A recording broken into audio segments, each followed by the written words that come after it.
Sabi nila kapag oras na natin sa puso, raw ito nagsisimula. Pero para sa marami sa ating mga kababaihan na higit sa 6 ang unang tunay na senyales ng problema ay nagsisimula sa isang bagay na mas personal sa kung ano ang nararamdaman natin sa ating sarili. Opo, tama po ang narinig ninyo.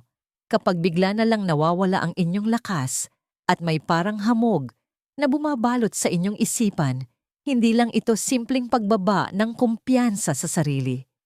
Isa itong malinaw na babala, isang paalala mula sa inyong katawan na ang inyong kalusugan ay nasa panganib. Ang tinutukoy natin ay isang tahimik at unti-unting paghina, mahina na sirkulasyon, palagi ang pagod pagkawala ng panloob na sigla at isang kapag-ura na nanunuot hanggang sa inyong mga buto. Ito ang mga tahimik na unang babala ng isang mas seryosong karamdaman. Pero heto po ang isang makapangyarihang katotohanan na madalas nakakaligtaan, hindi pa sumusuko ang inyong katawan. Nais pa nitong lumaban, maghilom at muling maramdaman ang sigla. Kailangan mo lang itong bigyan ng tamang mga kasangkapan para magawa ang trabaho nito. Ako po si Dr. Mila De La Paz, isang manggagamot na dalubhasa sa kalusugan ng mga kababaihan sa kanilang pagtanda. Sa loob ng mahigit 30 taon, nabigyan ako ng pribilehiyong tulungan ang mga kababaihan sa buong Pilipinas na muling matuklasan ang kanilang siglalinaw ng isip at kumpiyansa nang hindi umaasa sa isang kabinet na puno ng gamot o mga maselang pamamaraan. Ang ibabahagi ko sa inyo ay hindi lamang isang teorya. Ito ay isang napatunayan natural at nakakagulat na simpleng paraan. Alam ninyo karamihan sa mga kababaihan na higit sa santo ay hindi napapansin ang isang pambihirang katotohanan. Ilan sa mga pinakamakapangyarihang sandata laban sa pagtanda, brain fog, o pagiging makalimutin at mabagal na daloy ng dugo ay naghihintay lamang sa inyo sa seksyon ng mga prutas sa inyong lokal na palengke o grocery. At opo, prutas po ang tinutukoy ko. Hindi lang basta-bastang prutas, kundi 3 partikular na prutas na kapag ginamit ng tama ay maaring makapagpabilis ng inyong sirkulasyon, suportahan ang inyong kidney function at muling pag-alabin ang inyong panloob na sigla mula sa loob. Sa mga susunod na minuto, matutuklasan ninyo kung ano-ano ang mga prutas na ito, kung paano sila nagtutulungan ang pinakakaraniwang pagkakamali ng mga kababaihan sa pagkain nito at isang simpleng plano para muling palakasin ang inyong sirkulasyon sa loob lamang ng 7 araw. Kaya't samahan ninyo ako. Maaaring mabago nito ang lahat. Bago tayo magpatuloy kung seryoso kayo sa natural na pagpapalakas ng inyong enerhiya, sigla at sirkulasyon pagkatapos ng edad 60, siguraduhing sundan ninyo ito. Ang inyong mga komento ay nakakatulong sa akin na mas mapabuti ang impormasyong ito para sa lahat. Sige, simulan na natin. Pulang ubas. Ang tagapagpanumbalik ng daloy ng dugo. Kung nag-iisip kayo kung saan magsisimula, dito po mismo. Ang mga pulang ubas ay hindi lang isang matamis na merienda. Sila ang inyong unang linya ng depensa laban sa mahinang daloy ng dugo, mababang enerhiya at pakiramdam ng unti-unting panghihina pagkatapos ng edad 60. Hayaan ninyong ipakita ko kung bakit sila ang maaaring pinakamakapangyarihang kaalyado na kailangan ng inyong sirkulasyon. Naalala ko pa nung unang nakita ko ang koneksyon ng datos sa kwento ng isang pasyente. Isang tahimik na hapon sa aking klinika sa Maynila, isang 72 taong gulang na pasyente, isang dating librarian na nagngangalang Aling Barbara ang pumasok at sinabi sa akin na tila nahihiya, De La Paz, pakiramdam ko po ay unti-unti akong naglalaho. Hindi isang partikular na sakit ang tinutukoy niya. Ang tinutukoy niya ay ang malalim na kakulangan sa enerhiya ng lalamig na mga kamay at paa at isang pakiramdam na ang kanyang katawan ay hindi na niya pag-aari. Kinuha namin ang kanyang mga lab test. Unti-unting tumataas ang kanyang kolesterol at medyo mataas ang presyo ng dugo. ngunit wala namang malalaking problema. Gayunpaman mabagal ang kanyang sirkulasyon at ramdam niya ito. Mababa ang kanyang enerhiya at ang pakiramdam na tunay na masigla ay isang malayong alaala na lamang. Ngayon, heto ang bahaging madalas makaligtaan ng maraming doktor, ang inyong balat, ang inyong enerhiya, ang mismong linaw ng inyong pag-iisip ay mga bintana sa kalusugan ng inyong mga ugat. Kapag hindi maganda ang daloy ng dugo, lahat ay parang walang buhay. Doon ko sinabi sa kanya ang tungkol sa pulang ubas. Ang mga maliliit at ordinaryong prutas na ito ay puno ng isang natural na compound na tinatawag na resveratrol na pangunahing matatagpuan sa balat nito. Ang resveratrol ay may pambihirang kakayahang tumulong na i-relax ang inyong mga daluyan ng dugo at suportahan ang produksyon ng nitric oxide, ang mismong compound na kailangan ng inyong katawan para buksan ang mga ugat at magbigay daan sa mas malakas at malusog na sirkulasyon. Hindi lang ito para sa inyong puso, para ito sa inyong utak, mga braso at binti at sa inyong pangkalahatang sigla. Nang simulan ni Aling Barbara ang pagkain ng pulang ubas araw-araw, isang dakot lang sa umaga, minsan kasabay ng almusal, minsan bilang merienda, sinabi niya sa akin na sa loob ng 2 linggo, nakaramdam siya ng tunay na pagkakaiba. Nagkaroon siya ng mas maraming enerhiya sa maghapon, mas naramdaman niyang buhay siya, at oo, napansin din niyang mas naging makinang ang kanyang balat. Iyan ang kapangyarihan ng paggamit ng isang partikular na prutas na may layunin hindi lang para sa lasa. Ang pulang ubas ay paraan ng kalikasan para tulungan ang mga nakatatandang kababaihan na maibalik ang kanilang daloy ng dugo. At ang pinakamaganda, madali itong hanapin at madaling kainin. Ngunit simula pa lamang ang pulang ubas. Dahil kung kayo ay higit sa 60 at hindi ninyo binibigyang pansin ang susunod na prutas na ito, maaaring tahimik ninyong sinisira ang inyong mga bato, kidneys, at ang pinsalang yon ay maaaring pumipigil sa inyo na muling maibalik ang lakas na dati ninyong taglay. Pag-usapan natin ito. 2. Cranberries ang tagapangalaga ng bato. Ilang taon na ang nakalilipas, mayroon akong pasyente na nagngangalang Ginang Ane, isang 68 taong gulang na retiradong guro mula sa Universidad ng Santo Tomas. Matalas ang kanyang isip at magiliw ang kanyang ngiti, ngunit palagi siyang pagod. Hindi lang konting pagod siya ay lupaypay, at ayon sa kanya, parang anino na lang ng dati kong sarili. Noong una, sinuri namin ang mga karaniwang sanhi hormones, tulog, stress. Ngunit ang tunay na salarin ay ikinagulat, maging siya ang kanyang mga bato. Ang hindi alam ng karamihan sa mga kababaihan ay ang ating mga bato ay hindi lang basta tagapag-ihi. Sila ang pangunahing sistema ng pagsasala ng ating katawan. Sinasala nila ang ating buong supply ng dugo, kinokontrol ang presyo ng dugo at direktang nakakaapekto sa ating sirkulasyon at antas ng enerhiya. Kung nahihirapan ang inyong mga bato, lahat ay bumabagal, ang daloy ng dugo, ang inyong enerhiya, at ang pakiramdam ng sigla. Dito tahimik na nagniningning ang cranberries. Karamihan sa mga tao ay iniisip na ang cranberries ay panghandaan lang sa Pasko o para sa kalusugan ng daanan ng ihi-urinary tract. Ngunit higit pa riyan ang kaya nilang gawin. Puno ng makapangyarihang mga compound na tinatawag na proanthocyanidins, ang cranberries ay tumutulong na labanan ang pamamagalinisin ang urinary tract at protektahan ang kidney function. Pinapabuti nila ang mismong proseso ng pagsasala na nagpapanatiling malinis ng inyong dugo at masigla ang inyong katawan. Nang idagdag ni Ginang Ann ang purong cranberry juice na walang dagdag na asukal sa kanyang gawain, sa umaga isang maliit na baso lang at isang konting binudbud na pinatuyong cranberries sa kanyang tanghalian, ang pagbabago ay kapansin-pansin sa loob ng ilang linggo. Nabawasan ang kanyang paggising sa gabi para umihi. Bumuti ang kanyang enerhiya, hindi na gaanong mabigat ang kanyang mga binti. At sa unang pagkakataon, sa mahabang panahon, sinabi niya sa akin na ang kanyang mga umaga ay nagsisimula nang maging malinaw muli. Ang inyong mga bato ay mga tahimik na manggagawa. Hindi ninyo mararamdaman na sila ay bumibigay hanggang sa ang paghina nila ay nakakaapekto na sa inyong pang-araw-araw na buhay.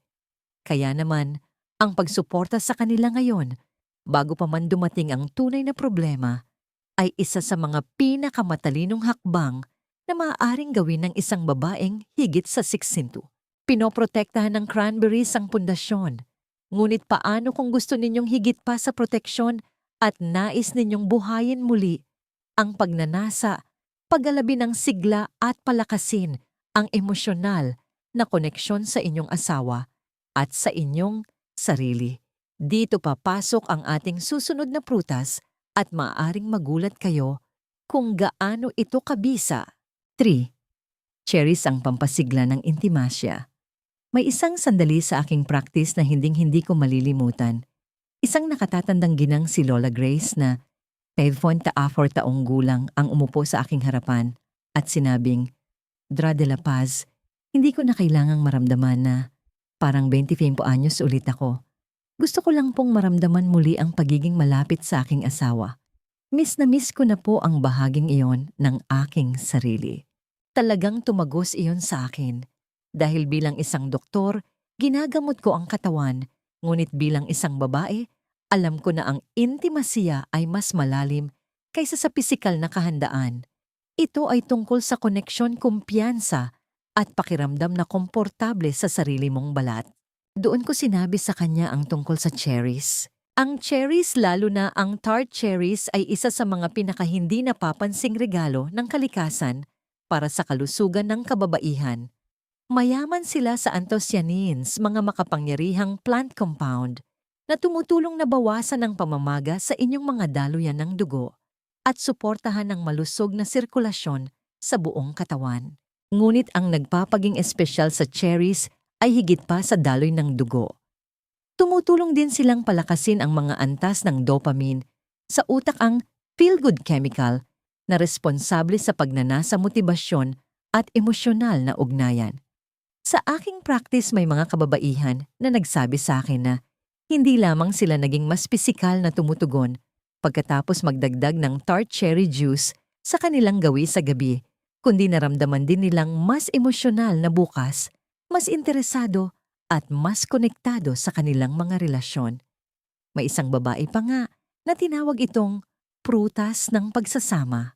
Sinusuportahan din ng cherries ang mahimbing na tulog sa pamamagitan ng natural na pagpapataas ng melatonin na tumutulong na ibalik ang balanse ng inyong hormones sa magdamag.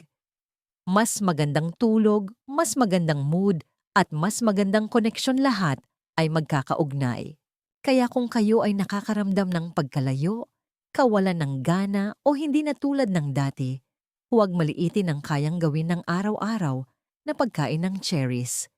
Sila ay maliliit, matamis, at nakakagulat na makapangyarihan pagdating sa pagbabalik ng siglang yon. Ngunit heto ang isang bagay na maaaring hindi ninyo inaasahan.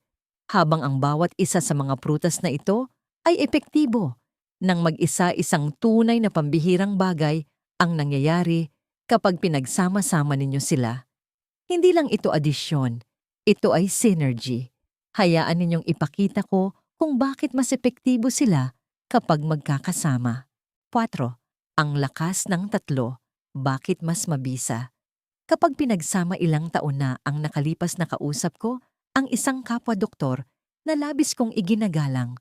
Sinabi niya sa akin, ang kalikasan ay bihirang gumalaw ng nag-iisa nila. Ang tunay na paggaling ay nagmumula sa synergy. Noong panahong iyon, tumango ako bilang pagsang-ayon, ngunit hindi ko pa ito lubusang nauunawaan hanggang sa nagsimula kong makita kung ano ang nangyayari kapag pinagsasama-sama ng aking mga pasyente ang mga partikular na pagkain ito sa isang maingat at tuloy-tuloy na paraan. Kita ninyo ang pulang ubas, cranberries at cherries ay bawat isa ay makapangyarihan. Ngunit kapag pinagsama ninyo sila, may mas malaking nangyayari. Ang pulang ubas ay nagre-relax at nagbubukas ng mga ugat na tumutulong sa dugo na dumaloy ng mas malaya. Ang cranberries ay sumusuporta sa mga bato na nagpapahintulot sa dugong iyon na manatiling malinis, nasasala at balance. Ang cherries ay nagbabawas ng pamamaga at nagpapahusay ng pagnanasa, kapwa pisikal at emosyonal. Kapag regular ninyong kinakain ang tatlong ito, hindi lang isang problema ang kanilang inaayos. Lumilikha sila ng isang malusog na ecosystem sa loob ng inyong katawan. Bumubuti ang inyong sirkulasyon, nagiging matatag ang inyong enerhiya, lumalalim ang inyong tulog, at dahan-dahan nagsisimulang bumalik ang inyong sigla, hindi lang sa inyong mga relasyon, kundi sa buong buhay ninyo. Nakita ko ang mga kababaihan na dati ay tanggap na ang paghina ay nagsimulang maglakad ng mas tuwid, matulog ng mas mahimbing, at ngumiti ng mas madalas. Hindi na sila nilalabanan ng kanilang mga katawan. Sa wakas, ay nakukuha na nila ang suportang kailangan nila para sa kanilang sariling paggaling gamit ang mga simpleng pagkain na madalas hindi pinapansin ng karamihan. Kapag ginagabayan ko ang aking mga nakatatandang pasyente sa pamamaraang ito, gamit ang tatlong prutas, para kaming nagbukas ng isang nawawalang piyesa sa kanilang makina. Ang mga bagay na dati mabagal ay nagsisimulang gumalaw muli. Bumabalik ang kislap sa kanilang mga mata. At hindi ito mula sa mga suplemento o gamot. Ito ay mula sa pagbibigay sa kanilang katawan ng eksaktong bagay na matagal na nitong hinahanap. Ngunit kahit ang pinakamagagandang pagkain ay hindi magagawa ang kanilang trabaho kung gagawin ninyo ang isang kritikal na pagkakamali. Isang pagkakamali na nakikita ko sa mga nakatatandang kababaihan araw-araw nang hindi nila namamalayan kung gaano sila nito pinipigilan. Pag-usapan natin kung ano ang pagkakamaling iyon at kung paano ninyo ito maiiwasan simula ngayon. 5. Ang number 1. Pagkakamali ng karamihan sa mga kababaihan sa pagkain ng prutas. Minsan mayroon akong pasyente noong siya'y nasa maagang 60s, si Aling Teresa, na pumasok sa aking klinika na bigo. Sabi niya, "Dra de la Paz, kinakain ko na po ang lahat ng tamang pagkain, ubas, cherries, pati cranberry juice. Pero wala pong nagbabago. Mabigat pa rin ang pakiramdam ko at walang tunay na pagkakaiba sa aking enerhiya." Nakita kong ginagawa niya ang kailangan, ngunit may kulang siyang mahalagang bagay, isang bagay na madalas kong nakikita. Ang pinakamalaking pagkakamali ay hindi ang pagkain ng maling prutas, kundi kung paano nila ito kinakain. Masyadong maraming kababaihan ang kumukuha ng dilatang prutas na babad sa matamis na syrup, umiinom ng cranberry juice cocktail na puno ng dagdag na asukal, o inihahalo ang prutas sa isang mabigat at matabang almusal at umaasa ng himala. Hindi iyon paggaling. Iyon ay pananabotahe. Ang mga processed sugar, chemical na preserbatibo at maling oras ng pagkain ay nakakasagabal sa kakayahan ng inyong katawan na sipsipin at gamitin ang mga makapangyarihang compound na nagpapabisa sa mga prutas na ito. Isa pang karaniwang pagkakamali ay ang pagkain ng prutas pagkatapos mismo ng isang mabigat na pagkain, o mas malala pa ang hindi pagkain nito at pag-asa sa isang suplemento na mabilis ang lunas na hindi maibibigay ang benepisyo ng tunay na prutas. Ang prutas ay kailangang kainin ng may intensyon. Pumili ng sariwa o frozen na may kaunting sangkap. Sa isip kainin ito habang wala pang laman ng tiyan, o sa pagitan ng mga pagkain kung kailan lubos na mapapakinabangan ng inyong katawan ang mga bitamina, antioxidant at mga compound na nagpapalakas ng dugo sa loob nito. Nang ipakita ko kay Aling Teresa kung paano itama ang oras ng kanyang pagkain ng prutas, ubas sa umaga, cranberries sa tanghali at tart cherries bago matulog, at kung paano ito ipares sa magaan at malinis na pagkain, nagbago ang lahat para sa kanya. Sa loob ng ilang linggo, bumuti ang kanyang enerhiya, bumilis ang kanyang sirkulasyon, at nawala ang kabigatan ng kanyang pakiramdam. Kung gagamitin ninyo ang kalikasan bilang gamot, kailangan ninyo itong tratuhin ng may respeto, pagiging tuloy-tuloy, at isang matalinong diskarte. Ngayon, kung iniisip ninyo kung paano isasagawa ang lahat ng ito nang hindi masyadong nag-aalala, bumuo ako ng isang simple at sunod-sunod na plano na maaari ninyong simulan ngayon. C. Ang inyong setiaraw na plano para muling palakasin ang sirkulasyon. Pagdating sa pagbabago ng inyong kalusugan, pagkatapos ng edad 60 nalaman ko na karamihan sa mga kababaihan ay hindi nangangailangan ng mas maraming impormasyon. Kailangan nila ng isang plano. Isang bagay na simple practical at madaling sundin. Naaalala ko ang isa sa aking matagal ng pasyente, si Ginang Margaret, isang 67 taong gulang na retiradong nurse mula sa Philippine General Hospital na nagsabi sa akin, "Mila, wag mo akong bigyan ng teorya. Sabihin mo lang sa akin kung ano ang gagawin at gagawin ko ito." Iyan mismo ang layunin ng sitiaraw na planong ito. Hindi ito isang dieta o cleanse. Ito ay isang banayad na pagbabago sa kung paano ninyo pinapakain ang inyong katawan upang mapadaloy ang dugo kung saan ito pinakamahalaga. Umaga habang walang laman ang tiyan, simula ng inyong araw sa isang dakot ng sariwang pulang ubas. Hayaan itong maging unang bagay na matanggap ng inyong katawan na nagbibigay sa inyong mga ugat ng resveratrol boost para simulan ng araw. Gitnang umaga o maagang hapon, magdagdag ng isang maliit na porsyon ng pinatuyong cranberries, walang dagdag na asukal, o uminom ng isang maliit na baso ng puro at walang asukal na cranberry juice. Nakakatulong ito na panatilihing malinis ang inyong mga bato at mahusay na gumagana ang inyong sistema ng pagsasala. Gabi mga 1 oras bago matulog, kumain ng tart cherries. Maaari itong isang maliit na mangkok ng frozen na cherries o isang kutsara ng tart cherry concentrate na hinalo sa tubig. Hindi lang ito nagpapalakas ng sirkulasyon, kundi sumusuporta rin sa mas mahimbing na tulog at pagbabalik ng balanse ng hormone sa magdamag. Kasabay ng mga prutas na ito, siguraduhing uminom ng maraming tubig, sikaping uminom ng 6 hanggang 8 baso araw-araw. Panatilihing malinis ang inyong mga pagkain, banayad ang inyong pag-ehersisyo at matatag ang inyong pagiging tuloy-tuloy. Hindi ito tungkol sa pagiging perpekto. Ito ay tungkol sa pagpapakita ng pagmamahal sa sarili araw-araw gamit ang mga tamang kasangkapan. Sa pagtatapos ng 1 linggo, maraming kababaihan ang nakakapansin na mas masigla silang gumigising, mas magaan ang kanilang mga binti, at unti-unting bumabalik ang kanilang kumpiyansa. Ngunit ano ang mangyayari kapag ipinagpatuloy ninyo ito sa loob ng 30 araw? Doon magsisimula ang tunay na pagbabago. C. Ano ang aasahan? Pagkatapos ng 30 araw, palagi kong sinasabi sa aking mga pasyente na bigyan ng kanilang katawan ng oras para tumugon. Ang pinsala ay hindi nangyari sa isang gabi at ganoon din ang paggaling. Ngunit isang pambihirang bagay ang nangyayari kapag ibinibigay ninyo sa inyong katawan ang tahimik nitong hinihiling.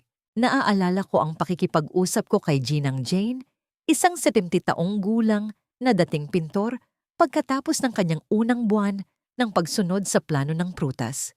Tiningnan niya ako ng may ngiti at sinabing, "Dra de la Paz, hindi ko akalain na ganito kalaki ang magagawa ng prutas." Ano ang ibig niyang sabihin? Gumigising na siyang muli na may lakas. Ang brain fog na dati bumabalot sa kanya tuwing umaga ay nawala na. Ang kanyang pag-ihi sa gabi ay nabawasan mula 3 hanggang 1 na lang. At ang intimasiya, isang bagay na tahimik niyang tinanggap na bahagi na ng nakaraan, ay nagsimulang maging posible at kanais-nais muli. Napansin ito ng kanyang asawa, napansin niya at sinabi niya sa akin na pakiramdam niya ay mas mabuting bersyon na siya ng kanyang sarili. Hindi mas bata, kundi mas naroroon. Pagkatapos ng 30 araw ng pagiging tuloy-tuloy ito, ang karaniwang napapansin ng maraming kababaihan, mas pare-parehong enerhiya sa araw-araw, mas matatag na reading ng presyo ng dugo, mas malalim at nakapagpapahingang tulog, isang panibagong pakiramdam ng pisikal at emosyonal na sigla. Naglalakad sila ng mas magaan, nag-iisip ng mas malinaw at nakakaramdam ng kumpiyansa na hindi nagmumula sa isang bote. Ito ay nagmumula sa loob. Iyan ang kapangyarihan ng natural at tuloy-tuloy na pagbabago. Kapag mas maganda ang daloy ng inyong dugo, ang buong buhay ninyo ay nagsisimulang gumaan. Isang huling salita mula kay Dr. De La Paz, kung may isang bagay akong natutunan sa mahigit 3 dekada ng pagtulong sa mga kababaihan na higit sa isinta ito po iyon, ang inyong katawan ay gustong gumaling. Gusto nitong gumalaw, magmahal kumonekta, at muling maramdamang buhay ito. Ngunit kailangan nito ang inyong tulong. Kailangan nito ang mga tamang senyales at minsan ang pinakamakapangyarihang senyales ay nagmumula sa mga pinakasimpleng bagay tulad ng isang mangkok ng cherries, isang dakot ng ubas, o isang baso ng cranberry juice. Sinimulan natin ang paglalakbay na ito na may babala na ang mga unang senyales ng pagtanda ay madalas na lumalabas bilang pagkawala ng enerhiya at sigla. Ngunit hindi tayo tumigil doon. Natuklasan ninyo kung paano maibabalik ng pulang ubas ang daloy ng dugo, kung paano pinoprotektahan ng cranberries ang inyong mga bato, at kung paano mapag-aalab ng cherries ang pagnanasa. Natutunan ninyo kung paano iwasan ang mga karaniwang pagkakamali at nakakuha kayo ng isang simpleng sedimaraw na plano para makapagsimula. Ang mga kababaihan na nagtatalaga ng kanilang sarili dito, kahit kaunti lang, ay madalas na nagsasabi sa akin na ito ang isa sa mga pinakamahusay na desisyon na ginawa nila para sa kanilang sarili. Hindi ito tungkol sa pagiging perpekto. Ito ay tungkol sa pagbuo ng momentum, ang pagpiling suportahan ang inyong katawan ngayon sa isang maliit, ngunit makabuluhang paraan upang ang bukas ay maging mas maganda at ang susunod na araw mas maganda pa. Ang susunod na hakbang ay nasa sa inyo na. Ang aral sa buhay na nais kong iwan sa inyo ay ito. Huwag na huwag ninyong susukuan ang inyong katawan. Ito ay may pambihirang kakayahang maghilom kung bibigyan natin ito ng tamang suporta. Ang tunay na lakas sa ating pagtanda ay hindi ang magmukhang bata, kundi ang magkaroon ng sigla para isabuhay ng lubusan ng buhay na mayroon tayo ngayon. Kung ang mensaheng ito ay tumatak sa inyo, huwag ninyo itong sarilinin. Ibahagi ninyo ito sa isang kaibigan, kapatid, o sino mang mahal ninyo sa buhay na maaaring mangailangan ng paalalang ito. At gusto ko pong marinig ang inyong kwento. Mayroon ba kayong karanasan sa mga prutas na ito? Handa na ba kayong simulan ng inyong paglalakbay? Mag-iwan po kayo ng komento sa ibaba. Binabasa ko po ang bawat isa. Maraming salamat po sa paglalaan ng oras para sa inyong sarili. Ang inyong kalusugan ay ang inyong kapangyarihan. Ating protektahan. Ito nang sama-sama.